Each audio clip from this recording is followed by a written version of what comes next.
So you can evaluate, if you have, these are finite, right? Because they, actually, and this one here I'm going to change. That should have been an 8. I made a mistake when I copied it. But they're finite. There's only a fixed number of terms, so they're finite. And you can evaluate it. Just add them up and see what it equals. This first one, right, we would start by plugging in the lower limit, I equals 1, and we would get 3 times 1. Right. Then we would add and plug in I equals 2, 3 times 2. And then you would keep going until what value of I?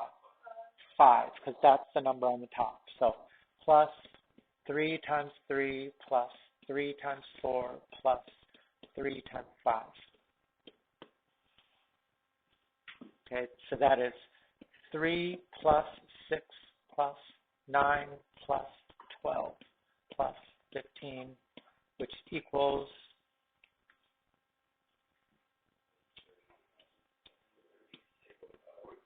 45. Okay. Okay, now let's look at the next one. Okay, now it's the sum I equals 0 to 8 of 1 over n factorial. How many terms are we going to have to add up? 9, because it starts at 0 and not 1. So don't get in the habit of always looking at the top and saying, that means how many terms that I've got. Right? The way you can figure it out is always subtract the upper limit minus the lower limit and then add 1. 5 minus 1 plus 1 is 5. 8 minus 0 plus 1 is 9. Right? It's always this minus this plus 1. That's how many terms. And this one is here. So this will be 1 over 1 factorial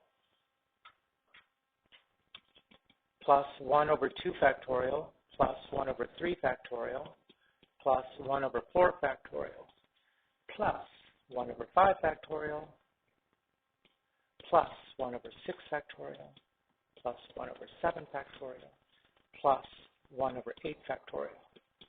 Stop. Oh yeah, you're right. Let me do this.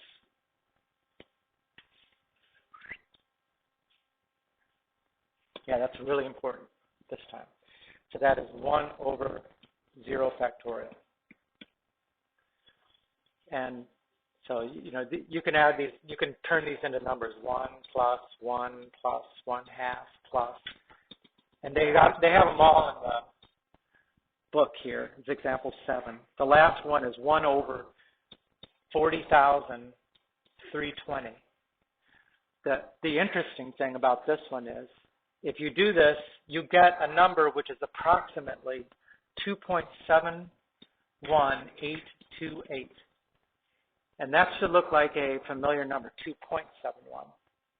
Does anybody remember what number that's an approximation for? That's E, right?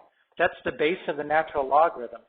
So remember, we've seen E before, right? We saw E when we were doing compound interest, and we took the limit of what you could get by increasing the number of compoundings. There was E in the PERT formula.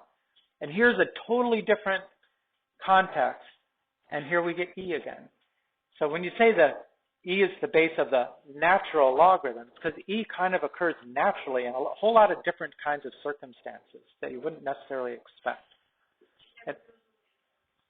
Well, it's interesting. You know, it's I have a book over here which is, you know, Is God a Mathematician? And this guy, he writes about things like that. And I think he's got a book where he probably talks more about E than I know, and I should read it, right? But this book I've read. I'm just saying, I think if he has another book about, he has one here that's called about the what he calls the golden ratio. It's a whole book about a certain fraction that comes up over and over again in math. But I've read this. I mean, do we never talk about this before? This book, what this book is talking about, and I'll